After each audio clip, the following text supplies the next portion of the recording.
El chirrido de las ruedas de madera contra la piedra seca era el único diálogo que Elena mantenía con el mundo.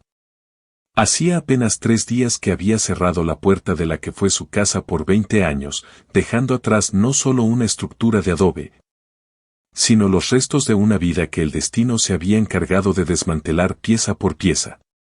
No llevaba mucho consigo: una manta raída, un caldero de hierro, un saco de grano medio vacío y un pequeño baúl de madera de pino que guardaba las cartas de su difunto esposo, Julián. Todo ello cabía con holgura en la vieja carreta, un vehículo que, al igual que ella, parecía sostenerse más por voluntad que por integridad estructural. Al frente, tirando del peso de su melancolía, estaba Capitán. El caballo, un ejemplar de pelaje canela ya salpicado por las canas de la vejez, caminaba con la cabeza baja, marcando un ritmo parsimonioso pero constante. Elena no le exigía velocidad. ¿Hacia dónde habría de apresurarse alguien que no tiene un destino marcado en el mapa? Solo un poco más, viejo amigo, susurró Elena, su voz quebrada por el polvo del camino y la falta de uso. El sol ya busca su cama tras las montañas, y nosotros deberíamos hacer lo mismo. El paisaje de Castilla se extendía ante ellos como un océano de ocre y oro bajo la luz del atardecer. La soledad de la meseta era abrumadora, una vastedad que recordaba a Elena su propia pequeñez. Ser viuda en aquella época y en aquellas tierras era convertirse en una sombra, en un recordatorio incómodo de la fragilidad humana. Tras la fiebre que se llevó a Julián y las deudas que devoraron sus tierras, Elena se encontró con que su única herencia era la libertad forzada del que no tiene nada que perder. Mientras avanzaban, el viento comenzó a soplar con un silbido gélido, anunciando que la noche no sería clemente. Elena se ajustó el chal de lana sobre los hombros, sintiendo el peso de sus 50 años en los huesos. Sus manos, curtidas por el trabajo en el campo y las heladas de 1000 inviernos, sujetaban las riendas con una firmeza mecánica.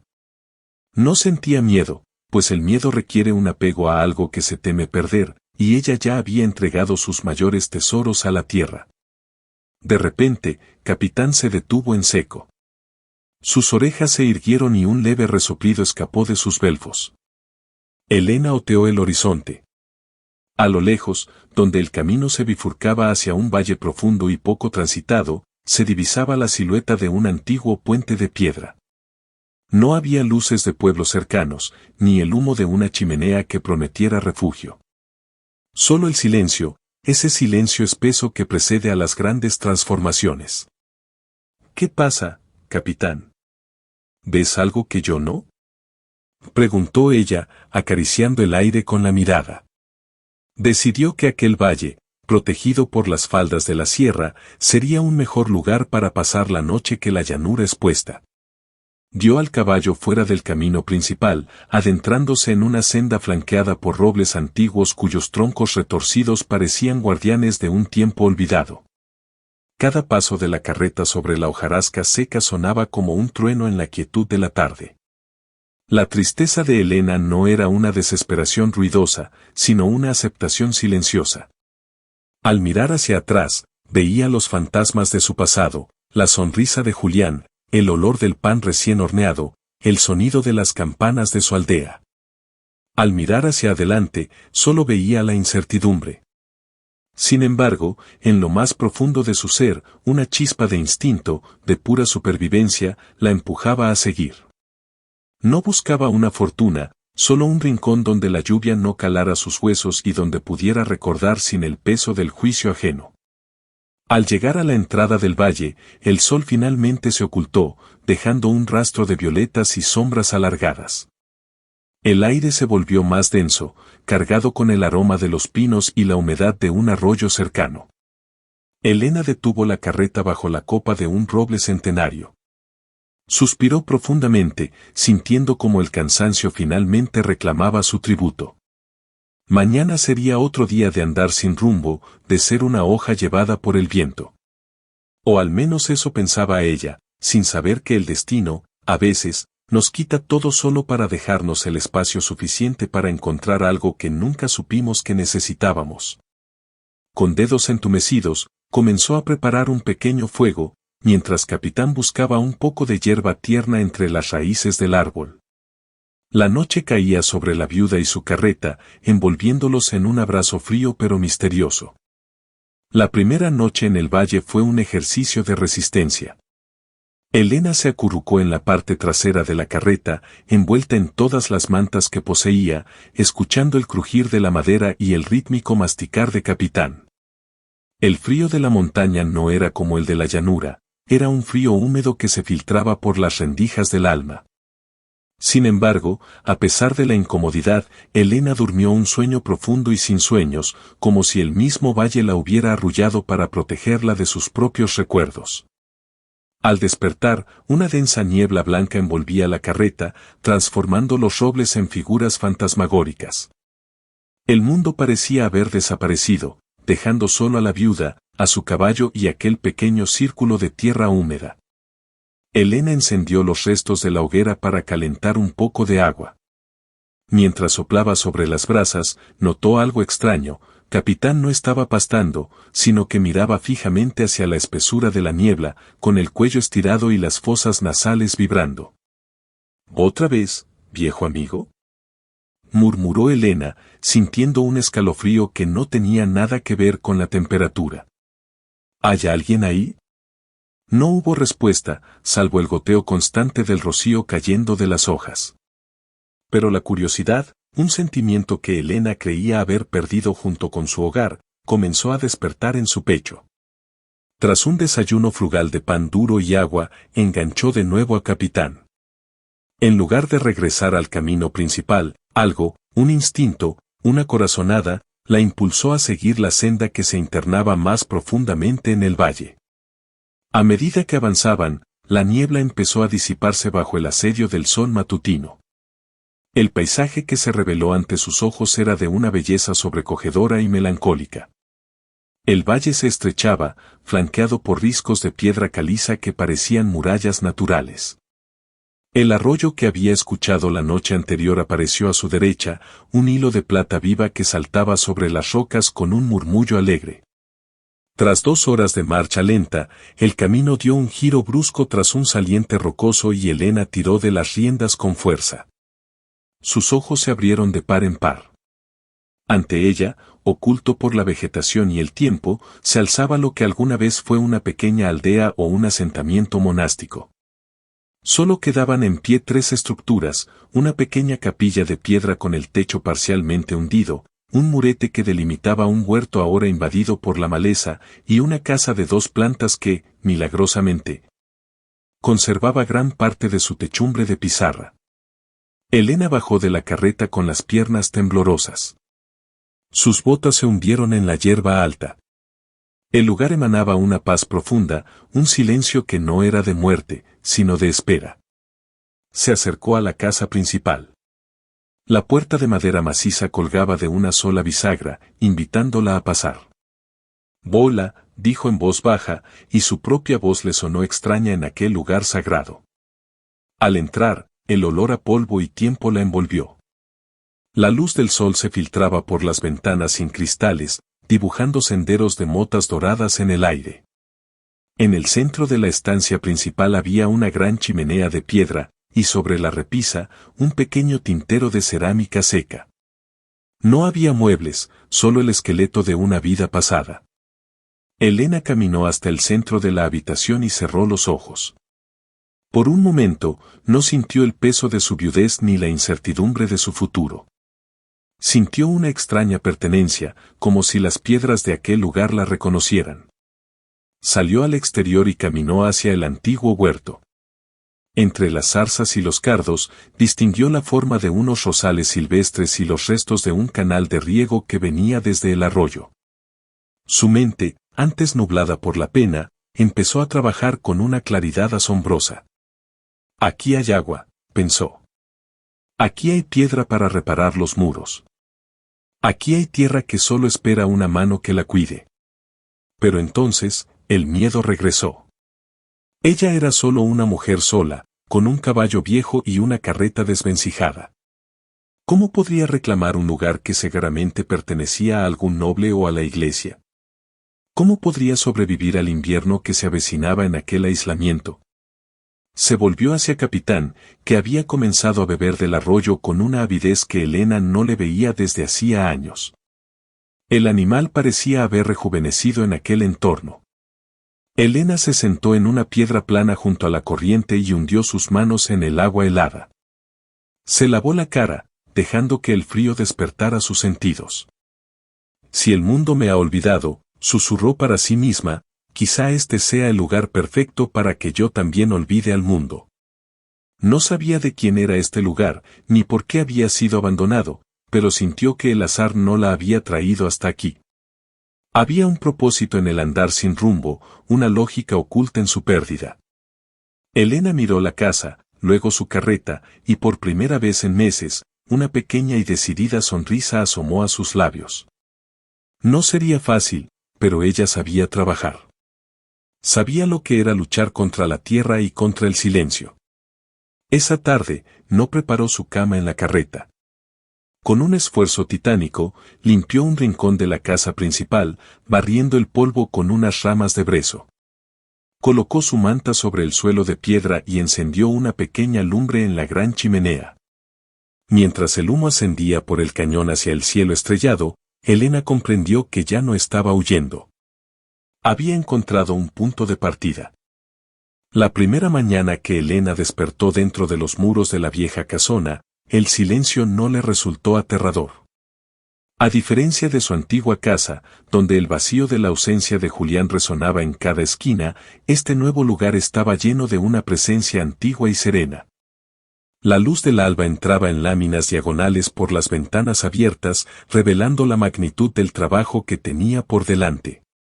Sus manos, aunque cansadas por el viaje, sentían un hormigueo de anticipación. Tenía una carreta, un caballo y un valle entero que parecía haber estado esperando por ella. Lo primero fue asegurar la subsistencia de Capitán. El caballo era su único aliado y su conexión con el mundo exterior. Elena pasó las primeras horas del día desbrozando una parte del antiguo huerto, arrancando las malas hierbas con una fuerza que no sabía que aún poseía. Descubrió, para su asombro, que bajo la maraña de zarzas la tierra era negra y rica, alimentada por los sedimentos del arroyo y años de descanso. «Y mira esto, Capitán», dijo, mostrándole un puñado de tierra fértil al animal, que pastaba tranquilamente cerca. «Aquí no solo crecerá hierba para ti, sino sustento para los dos». Sin embargo, el refugio era su prioridad inmediata. El techo de pizarra de la casa principal estaba mayormente intacto, pero una sección sobre lo que debió ser la cocina presentaba una brecha peligrosa. Elena sabía que las lluvias de otoño no tardarían en transformarse en las nieves del invierno serrano. Con la ayuda de las cuerdas de su carreta y una ingeniosa palanca improvisada con un eje de madera roto, comenzó a mover las piedras caídas que obstruían la entrada. Cada piedra colocada era un desafío a su propia fragilidad. Sus músculos protestaban, y al caer la tarde, sus dedos estaban llenos de pequeños cortes y rozaduras, pero al mirar el espacio despejado, sentía una satisfacción que la comida no podía darle. Durante una de sus exploraciones por los alrededores de la capilla, Elena hizo un hallazgo que le aceleró el pulso. Detrás de una pared de hiedra espesa, encontró una puerta de madera medio podrida que conducía a una pequeña bodega excavada en la roca. Al entrar con una tea encendida, el aroma a moho y tierra mojada la envolvió. En el fondo, protegidos de la luz y el aire, reposaban varios sacos de lona podrida, pero al tocarlos, crujieron. Dentro de uno de ellos encontró semillas, habas secas, granos de centeno y lo que parecían ser bulbos de ajo, todos preservados por la sequedad de la piedra y el frío constante. «Es un milagro», susurró, cayendo de rodillas. En aquel momento, Elena no pudo evitar llorar. No eran lágrimas de tristeza, sino de un alivio abrumador. Aquellas semillas eran una promesa de futuro en un lugar que parecía condenado al pasado. Con el paso de los días, la rutina de Elena se volvió espartana pero productiva. Por las mañanas, trabajaba en la estructura de la casa, sellando grietas con una mezcla de barro y paja que ella misma preparaba cerca del arroyo. Por las tardes, se dedicaba a la tierra, preparando los surcos para las semillas encontradas. Cada noche, se sentaba junto a la chimenea, que ahora rugía con fuerza gracias a la leña seca que recogía del bosque de robles, y escribía mentalmente cartas a Julián, contándole cómo el valle la estaba transformando. Sin embargo, el misterio del lugar seguía latente. Un atardecer, mientras buscaba piedras planas cerca del arroyo, Elena encontró algo que no era natural. Era una pequeña talla de madera, un amuleto desgastado por el agua que representaba a una mujer con los brazos extendidos hacia el cielo. Estaba atrapada entre dos raíces de un sauce. Al recogerla, Elena sintió una calidez extraña. No estaba sola, este lugar tenía una historia, y ella solo era el capítulo más reciente de un libro muy largo. La soledad, que antes era una carga pesada, se estaba convirtiendo en su fortaleza. Elena ya no era la pobre viuda que todos compadecían en su aldea, ahora era la guardiana de un valle olvidado. Empezó a usar la madera de su propia carreta, que ya no necesitaba para viajar, para reparar los marcos de las ventanas y crear una puerta sólida. Sacrificó la movilidad por la estabilidad, deshaciendo su vehículo para construir su hogar. Cada tabla que arrancaba de la carreta era un clavo que ponía en su nueva vida. Al final de la segunda semana, la casa ya no parecía una ruina. El humo que salía de la chimenea era una señal de vida que el valle aceptaba con naturalidad. Elena se paró frente a la puerta, con Capitán a su lado, y miró el horizonte donde el sol se ocultaba. El camino sin rumbo la había llevado exactamente a donde necesitaba estar, a un lugar donde el trabajo de sus manos era la única medida de su valor. Pero el invierno se acercaba, y con él, los desafíos que pondrían a prueba su determinación. Elena sabía que las provisiones que traía de su aldea no durarían para siempre, y el valle, aunque generoso, también era salvaje. El otoño se despidió con una última lluvia torrencial que puso a prueba las reparaciones de Elena. Sentada junto al fuego, escuchando el tamborileo del agua sobre la pizarra, sintió un orgullo humilde al ver que la cocina permanecía seca. Sin embargo, el aire cambió en una sola noche. Al amanecer, el valle no despertó con el verde de los pinos, sino cubierto por una sábana de escarcha blanca que hacía que el mundo pareciera hecho de cristal. El invierno había llegado, y con él, el silencio se volvió más denso y peligroso. Elena sabía que la prioridad era la leña. Capitán, ahora resguardado en el establo de la capilla que ella había acondicionado con paja seca, relinchaba suavemente cada vez que la veía. La viuda pasaba las horas de luz recolectando ramas caídas y troceando troncos muertos con una vieja hacha que había encontrado oxidada en el huerto y que había afilado con paciencia infinita. Cada golpe de hacha contra la madera era un recordatorio de su propia fuerza, sus brazos ya no eran los de una mujer quebrantada, sino los de alguien que ha decidido no rendirse. Un día, mientras se adentraba más de lo habitual en el bosque de robles buscando madera de encina, que ardía más lento y daba más calor, Elena encontró algo que le heló la sangre más que el viento del norte. En el suelo blando, cerca de un matorral de acebo, había huellas. No eran de lobo, ni de jabalí, ni de los ciervos que bajaban a beber al arroyo. Eran huellas de botas, toscas y grandes, que se dirigían hacia la parte alta de los riscos. El corazón de Elena latió con fuerza contra sus costillas. Durante semanas se había creído la única habitante de aquel rincón del mundo. La idea de un extraño merodeando por sus dominios le produjo una mezcla de miedo y una territorialidad feroz que no sabía que poseía. Regresó a la casa a paso rápido, asegurando la puerta con el pesado madero que servía de tranca. Esa noche, no leyó las cartas de Julián. Se quedó sentada a oscuras, mirando las brasas, con el oído atento a cualquier crujido que no fuera provocado por el frío.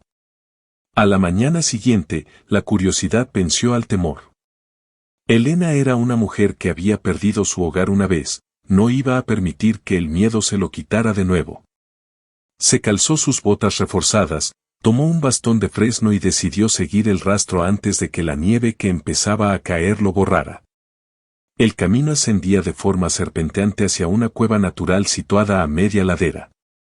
Al llegar a la entrada, notó un olor que reconoció de inmediato, resina quemada y cuero viejo. ¿Hay alguien ahí?, preguntó, intentando que su voz no temblara. De la penumbra de la cueva surgió una figura. Era un hombre de edad indescifrable, con una barba canosa que le llegaba al pecho y ojos que parecían haber visto pasar siglos.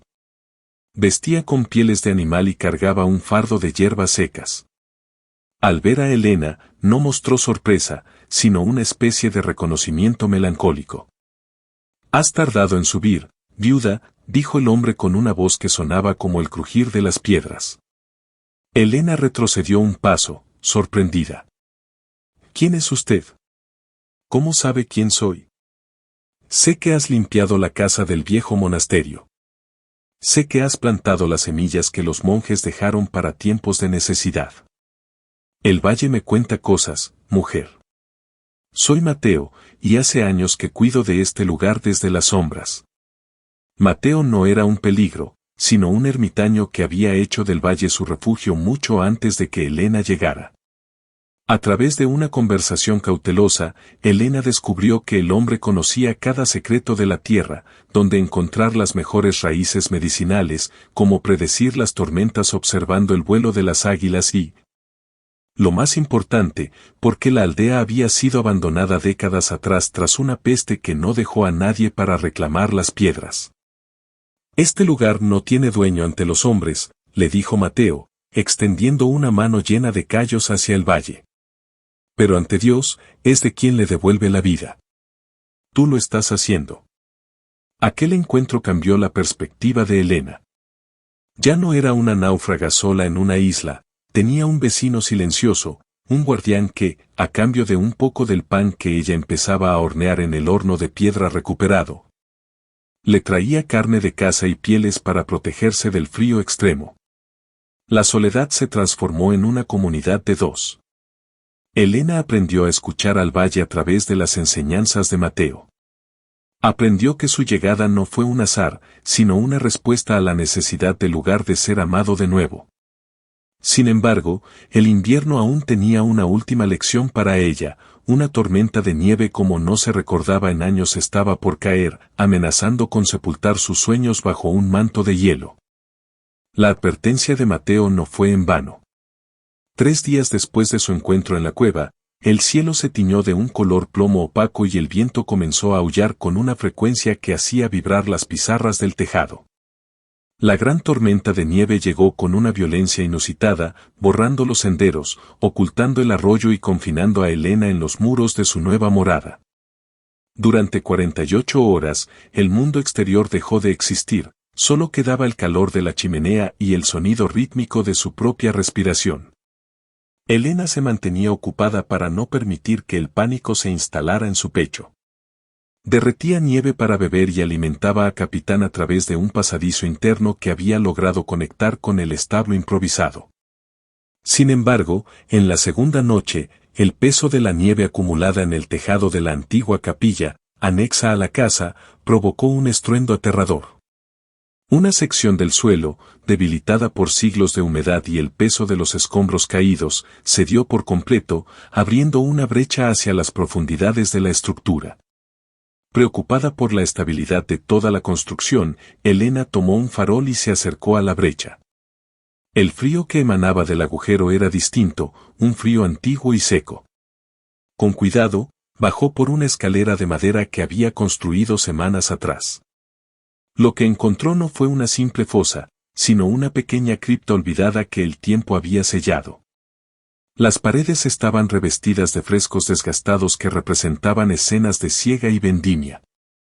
En el centro, no había tumbas de nobles ni oro reluciente, sino algo mucho más valioso para una mujer en su situación, un antiguo almacén de herramientas y un pozo de agua termal natural que emanaba un vapor suave, manteniendo la estancia a una temperatura constante. Pero lo que más llamó su atención fue una caja de madera de roble, sellada con cera, que descansaba sobre un altar de piedra. Con las manos temblorosas, Elena rompió el sello. Dentro no había joyas, sino un detallado diario de cultivo y varios tarros de cerámica que contenían semillas de variedades raras de hortalizas y cereales, junto con un pequeño manual sobre el uso de las aguas del valle para el riego y la curación. Al final del cofre, envuelto en seda descolorida, encontró un documento con el sello real de un siglo pasado. Era un derecho de poblamiento, un antiguo mandato que otorgaba la propiedad de aquellas tierras a quien fuera capaz de hacerlas producir tras un periodo de abandono.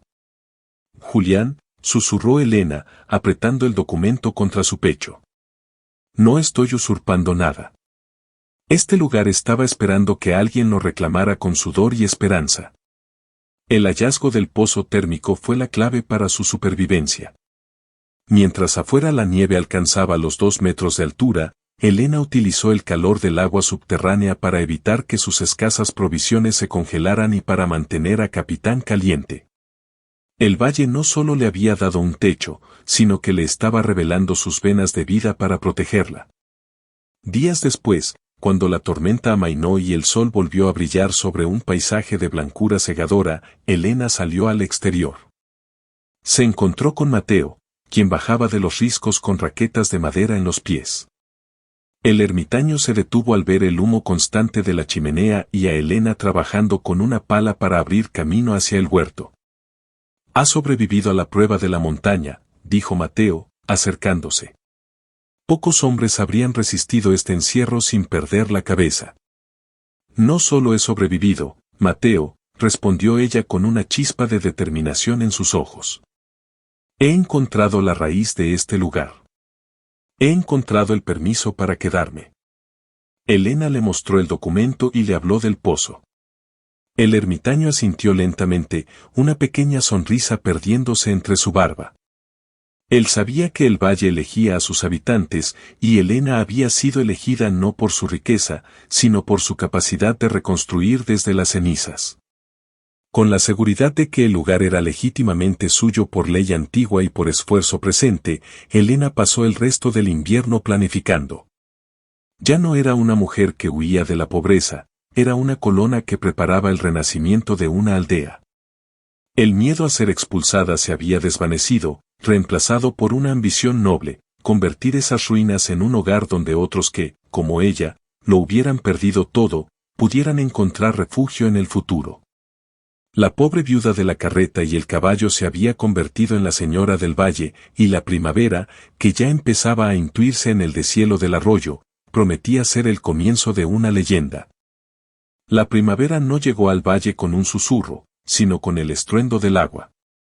El deshielo transformó el arroyo en un río impetuoso que devolvió el color verde a las laderas en cuestión de días. Elena, armada con las semillas encontradas en la cripta y el conocimiento del diario de los antiguos monjes, comenzó la siembra. El pozo termal resultó ser una bendición, sus aguas, ricas en minerales, aceleraban el crecimiento de los brotes de una manera que parecía casi milagrosa. El huerto, que meses atrás era un cementerio de zarzas, se convirtió en un tapiz de vida. Capitán, recuperado por el descanso y el buen forraje, ayudaba a Elena a arar los campos con una energía renovada. La viuda ya no vestía los lutos rigurosos de su aldea, ahora usaba ropas prácticas, manchadas de tierra y sol, y su rostro, antes pálido por la pena, estaba bronceado y lleno de una vitalidad que le devolvía años de juventud. Sin embargo, el aislamiento del valle estaba a punto de romperse. Una tarde, mientras Elena trabajaba en la canalización del agua hacia los bancales superiores, escuchó un sonido que no pertenecía al bosque, el llanto de un niño y el lamento de una rueda de madera rompiéndose. Elena corrió hacia la entrada del valle, seguida de cerca por Mateo, quien había aparecido entre los árboles como una sombra protectora. Allí, en la misma senda donde ella se había detenido meses atrás, encontró a una familia. Eran 4 personas, un hombre joven con la mirada rota por el cansancio, una mujer que abrazaba a un pequeño de apenas 5 años y una anciana que apenas podía sostenerse en pie. Su carreta, cargada con lo poco que habían podido salvar de un incendio o una mala racha, yacía volcada en el arroyo. «Por favor», suplicó el hombre al ver a Elena. solo necesitamos un lugar para descansar. Venimos del sur, las plagas han arruinado las cosechas y no nos queda nada. Elena sintió un vuelco en el corazón. Aquella escena era un espejo de su propio pasado. Recordó el peso de la soledad y la amargura de no tener un destino. Miró a Mateo, quien permanecía impasible, observando a los recién llegados con sospecha. Este lugar es propiedad legítima, dijo Elena, alzando la voz con una autoridad que sorprendió incluso a Mateo. Y en mi casa, nadie que tenga hambre se queda fuera. Ayudó a la familia a descargar sus pertenencias y los guió hacia la casona. El calor de la chimenea, que ella nunca dejaba apagar del todo, y el olor al guiso de habas y cecina que burbujeaba en el caldero, hicieron que la joven madre rompiera a llorar de alivio. Durante la cena, Elena supo sus nombres, eran los Mendoza. Habían caminado durante semanas buscando tierras que no estuvieran bajo el yugo de señores feudales ambiciosos. Aquí no hay señores, les dijo Elena, mientras servía cuencos de sopa caliente. Aquí solo está la tierra y el trabajo. Si están dispuestos a sudar para levantar estos muros, el valle tiene espacio para todos. Pero la generosidad de Elena trajo consigo un desafío.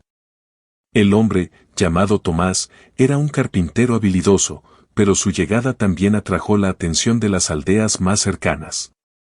Los rumores sobre la viuda que había encontrado un paraíso oculto empezaron a correr como el fuego en la paja seca.